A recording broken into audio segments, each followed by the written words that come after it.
Halo, Assalamualaikum warahmatullahi wabarakatuh. Selamat datang kembali di channel Medi Brownie.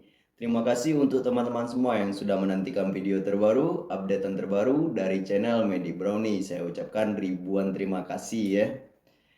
Oke, seperti tema video kita kali ini, ada 3 risiko besar nekat tak bayar pinjol yang perlu Anda ketahui. Risiko tidak bayar pinjaman online sangat perlu untuk diketahui ya. Pasalnya, bila nantinya tidak bayar, Anda bisa di blacklist dari daftar pinjaman. Jangan sampai hanya tergiur karena cepatnya pencairan, tapi tak tahu besarnya bunga pinjaman online. Kecermatan ini penting karena ada risiko tidak membayar pinjaman online. Kebutuhan yang mendesak seringkali menjadi penyebab ajukan pinjaman online. Tapi sebelum saya lanjut untuk membahas video ini, bagi teman-teman semua yang belum mensupport channel ini, silakan disupport terlebih dahulu agar channel ini semakin berkembang dan saya lebih semangat lagi memberikan solusi dan motivasi kepada Anda semua.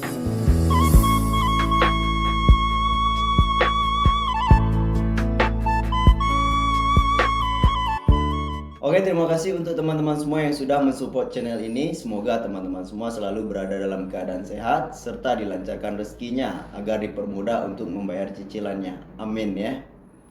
Oke, untuk risiko yang pertama, bunga dan denda menumpuk. Hitungan bunga pinjaman online yang tidak bayar atau belum dilunasi akan terus berjalan ya. Risiko ini menyebabkan akumulasi bunga dan denda akan menumpuk. Jumlahnya bisa membengkak hingga puluhan juta. Selain itu, akumulasi pinjaman akan disertai denda jika pinjaman sudah jatuh tempo. Semakin lama menunggak, maka total pinjaman semakin besar. Untuk risiko yang kedua, sanksi pinjol sesuai kesepakatan bukan serupa sanksi pidana. Berdasarkan ketentuan Undang-Undang Nomor 39 Tahun 1999 tentang HAM Pasal 19 Ayat 2 yang menjamin bahwa seseorang tidak boleh dipidana atau dipenjara karena tidak mampu memenuhi kewajiban dalam perjanjian utang piutang. Anggota Komisioner Hak Asasi Manusia Muhammad Khoirul Anam mengatakan bahwa orang yang tidak bayar pinjaman online tidak dapat dijerat sanksi pidana.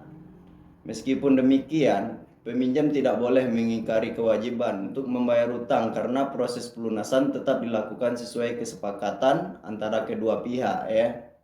Kemudian untuk risiko yang ketiga, terganggu oleh debt collector.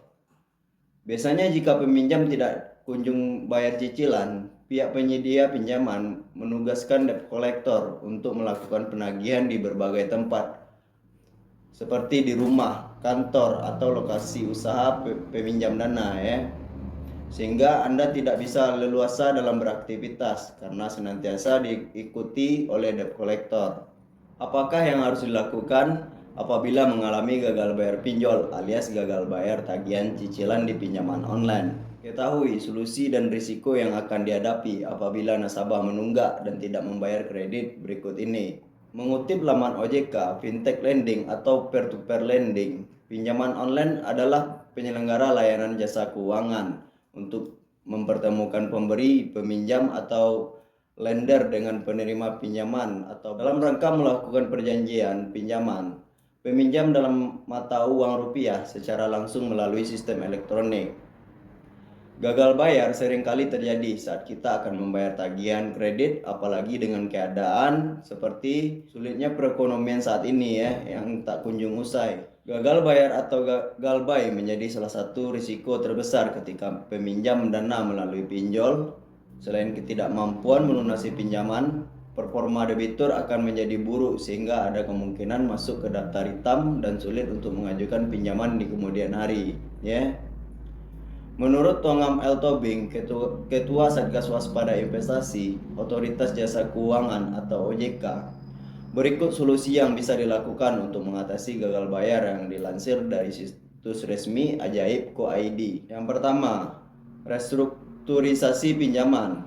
Langkah ini bisa dilakukan jika debitur memang mengalami kesulitan pembayaran pokok utang plus bunganya dengan mengajukan keringanan.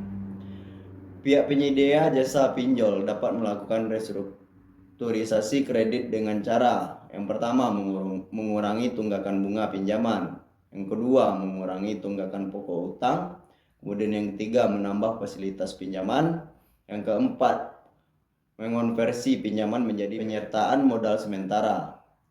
Perpanjangan masa kredit dengan restrukturisasi memang menurunkan cicilan per bulan, tetapi perlu diingat jika total kewajiban akan semakin besar, ya. Kemudian untuk yang kedua, memohon pengurangan bunga. Debitur juga dapat melakukan negosiasi dengan penyedia jasa pinjol untuk mengurangi bunga kredit pinjaman.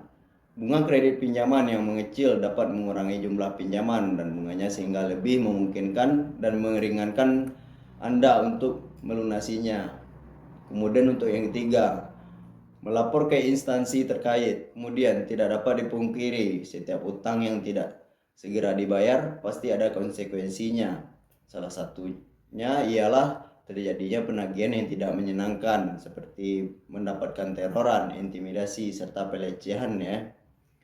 Sejumlah teror yang mungkin saja terjadi mencakup panggilan telepon setiap hari dan membuat grup WhatsApp yang isinya kerabat, keluarga, teman, dan atasan.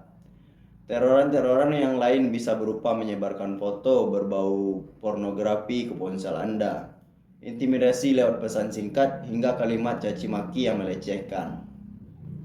Kamu bisa mengumpulkan semua bukti seperti ancaman pelecehan, intimidasi, dan lainnya. Selain lapor polisi, Anda juga bisa melaporkan ke fintech terkait, Asosiasi Fintech Pendanaan Bersama Indonesia atau AFPI, ya.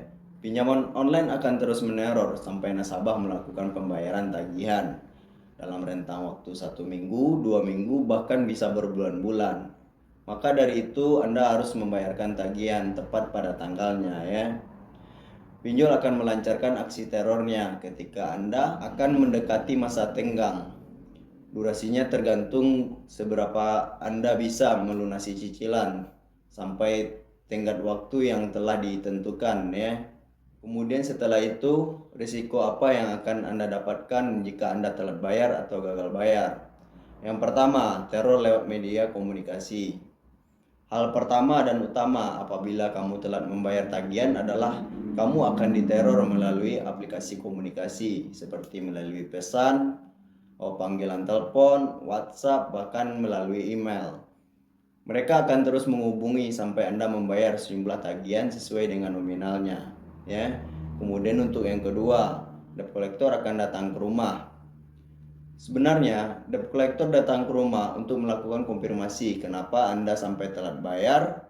Mendatangi rumah nasabah menjadi opsi terakhir jika tidak ada kepastian dan susah ditagih melalui telepon dan WhatsApp. Kamu dapat berbicara jujur jika masih belum ada dana dan meminta sedikit keringanan waktu untuk pembayaran cicilan tagihan, ya. Kemudian untuk yang ketiga, masuk ke daftar hitam. Konsekuensi lain bila Anda tidak membayar tagihan pinjol legal adalah masuk ke blacklist BI checking, yang mungkin akan menyusahkan Anda di kemudian hari karena telah masuk ke daftar hitam yang tercatat di SLIK OJK, Sistem Layanan Informasi Keuangan atau Pusdapil. Kemudian yang keempat, diproses ke jalur hukum. Hukumnya hukum perdata, ya, bukan hukum pidana. Silakan Anda simak, ya, baik-baik. Meskipun hal ini jarang terjadi jika tidak membayar tagihan pinjol. Jika peminjam dalam jumlah yang besar dan tidak membayar cicilan, pihak platform fintech tidak segan-segan memproses kasus ini ke jalur hukum. Menurut Undang-Undang Nomor 39 Tahun 1999 tentang Hak Asasi Manusia, Pasal 19 Ayat 2 menyebut bahwa utang piutang adalah ranah perdata, ya. Karenanya peminjam yang tidak bisa membayar tidak akan dipidanakan. Demikianlah uraian mengenai solusi gagal bayar dan risiko bila tidak membayar tagihan pinjaman online. Pokoknya intinya Anda jangan lari dari tanggung jawab dengan meminjam uang tanpa mengembalikan. Karena hal tersebut merupakan tindakan yang menyalahi aturan dan melanggar hukum. Demikianlah 3 risiko besar nekat tidak bayar pinjol. Walau demikian, kalian tetap bisa memperbaiki rekam jejak pinjaman. Semoga ini bermanfaat bagi Anda semua. Terima kasih. Sekian dulu dari saya. Saya Jeffrey Esa pamit undur. Wassalam.